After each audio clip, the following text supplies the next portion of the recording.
안녕하세요, 유쌤입니다. 오늘 유쌤이의 북카페 진행하겠습니다. 지난 시간에 이어서요, 모리야 도모타카의 일을 잘 맡기는 기술 2부를 진행할 건데요. 특히 이제 일잘러 시리즈로 지금 이제 북카페를 같이 연결해서 여러분들이 직장에서 특히 리더가 되시는 분들 어떻게 하면 훨씬 더 효율을 내고 일을 좀 잘할 수 있는지 그 현실적인 아주 방법들, 유익한 방법들을 알려드리도록 하겠습니다. 지난 일부 영상 안 보신 분들 있으시면 일잘러 시리즈 1번 첫 번째 시간 먼저 보고 오시면 좋을 것 같아요. 오늘은 이제 두 번째 시간인데 6장에 일 잘하는 리더가 아닌 일 잘 맡기는 리더가 되라. 이 부분에 대해서 이제 여러분들과 몇 가지 나누도록 하겠습니다. 자, 보고서를 맡길 때 어떻게 해야 될까요?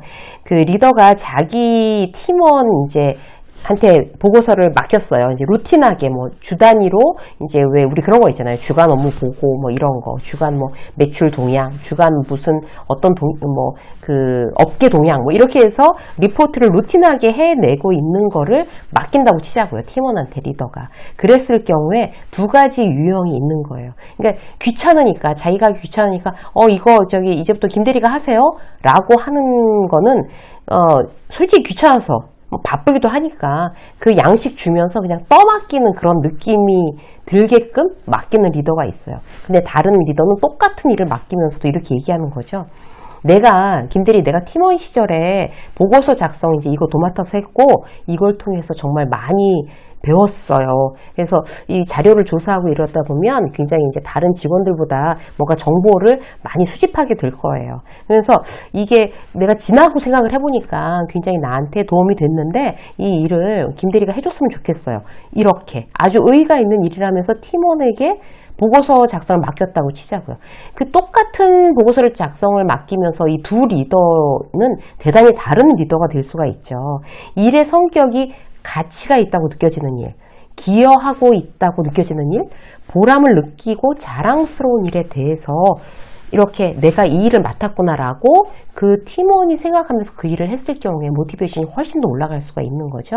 떠맡았다고 생각하지 않게끔 일을 지시하는 거 우리가 이제 첫 번째로 보고서를 맡길 때 여러분들이 주의하셔야 될 점이라고 작가가 아주 자세히 이야기를 하고 있습니다.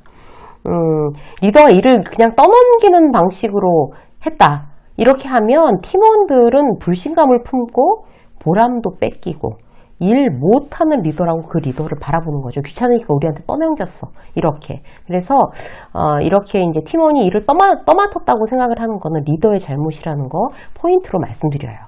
자, 일을 맡길 때 두 번째 많이 실수하는 건 뭘까요? 번번이 실수하는 거는 마이크로 매니지먼트예요. 제가 이제 기업 강연을 하면서 특히 리더십 강연을 많이 하는데 그 강연을 하면서도 항상 리더들이 고민하는 부분이 그거예요.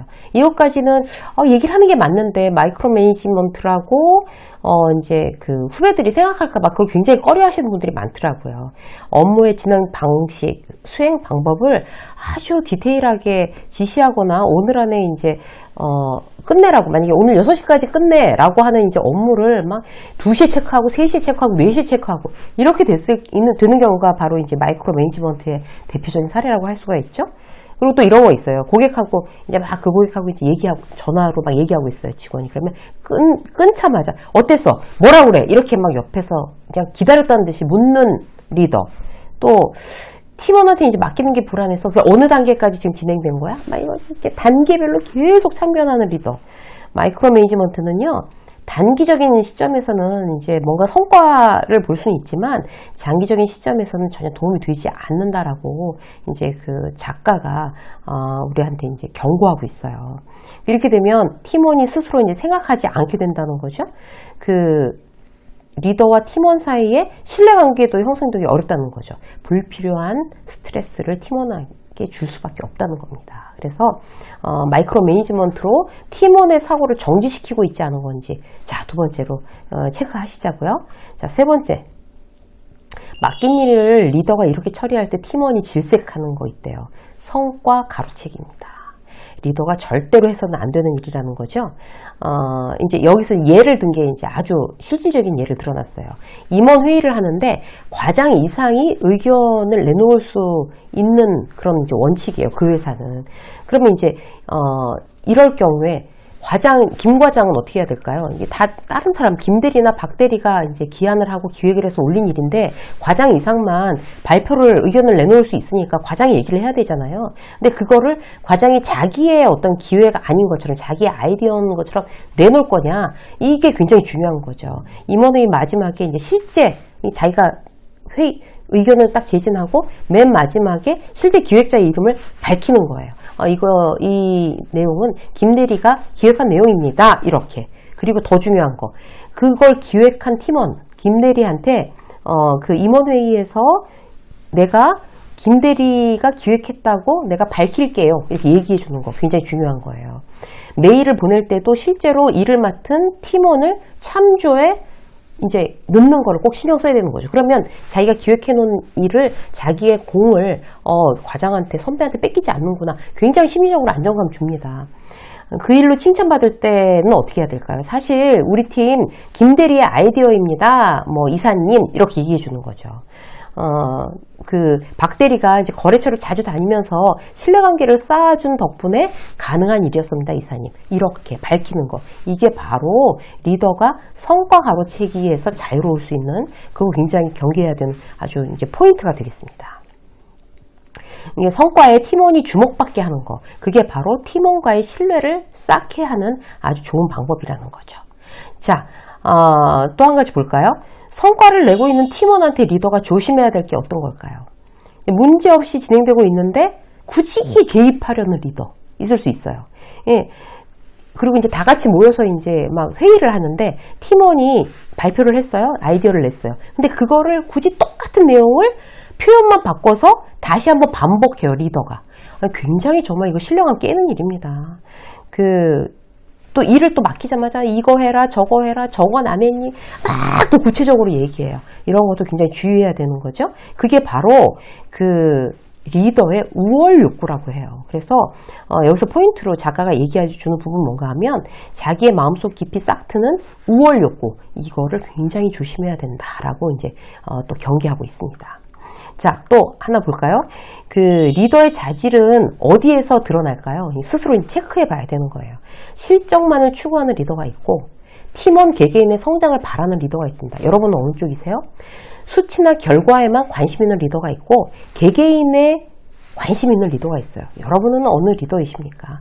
저는 정말 현직에 있을 때 진짜 팀원 개개인의 성장을 내가 정말 실적만을 추구하지 않고 이거를 정말 바라고 있었나? 좀 약간 부끄러운 느낌이 드는 것 같아요. 참 훌륭하지 못했던 리더인 것 같아요. 이 책을 보니까. 팀원들의 성장을 위해 이제 일을 맡길 각오가 돼 있는지, 거기에 따라서 리더의 자질이 달라진다는 거예요. 그래서 불안을 쉽게 떨치지 못한다든지, 진행사항 일일이 신경 쓴다든지, 시간이 없어서 막 불안하니까 일을 막 내가 갔다가 그냥 내가 빨리 하고 싶어진다든지, 방법을 지시하고 싶어진다든지, 우리 누구나 이럴 수 있잖아요, 사실. 이러한 상황이나 심리 상태에서도 믿고 맡기자 라고 생각할 수 있는 리더가 되자는 거죠. 저자가 굉장히 여기에 대해 단호하게 얘기하고 있어요. 그렇게 일을 맡기는 결단에 리더의 자질이 드러난다고 합니다. 오늘은 이제 2부로 일을 맡기는 결단에 리더의 자세가 드러난다는 걸 이제 결론으로 여러분들하고 이제 일을 잘 맡기는 기술 두 번째 북카페 진행했습니다. 옆에다 이렇게 끼고 있으면서 리더가 되시는 분들, 아니면 앞으로 리더가 되실 분들은 계속 이제 한 챕터씩 읽으면서 여러분들의 이제 현실에 적용해 보는 거 굉장히 중요할 것 같아요. 이게 생각해 보면 이제 리더십 같은 경우에 있어서도 내가 이제 뭐 책을 보거나 뭐 영상을 보거나 교육을 받거나 이래서 그런 리더가 돼야지, 그렇게 우리가 다짐하잖아요. 근데 실제로 현장에서는 그게 잘 안 된다고요. 현장에서는 당장 급하니까 막 감정대로 나가고 내 원래 했던 방식대로 나가고 이러는데, 이제 이런 책 한 권을 옆에다 끼고 있으면서 이제 자꾸 보면 콩나물에 물 주듯이 이제 나한테 어떤 리더십의 자질이 점점 이제 근육이 붙게 되겠죠. 여러분들이 이제 우리가 일 잘하는 리더, 정말 효과적인 어떤 그런 실적을 내고 성과를 내는 리더로 성장하기 위해서 꼭 필요한 부분이 아닌가 생각합니다. 유세민 북카페 오늘 여기까지 하겠습니다. 고맙습니다.